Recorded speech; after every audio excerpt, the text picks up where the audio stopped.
içinde həbs olan bir gülüşəm. Yavaş yavaş eriyen bir şam kimi her nefeste ölürəm.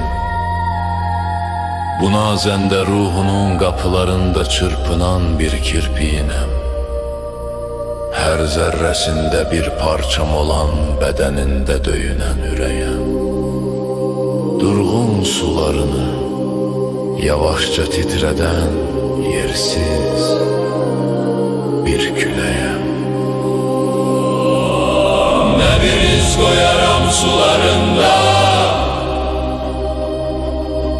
ne bir eşk olup bakaram damarlarında,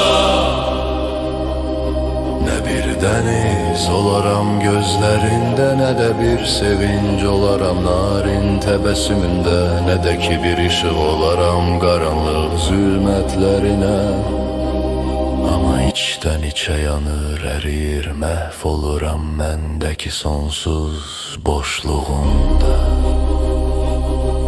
Ne bir çare tapılar, ne bir melhem, ne bir derman, sanki əzabla dolu sonsuz bir ümman. Baxan gözlerimden bu çeşmi giryan, yok olan darmadağın xəyalında boğulan varlığı mənasız mahvolan bir insan.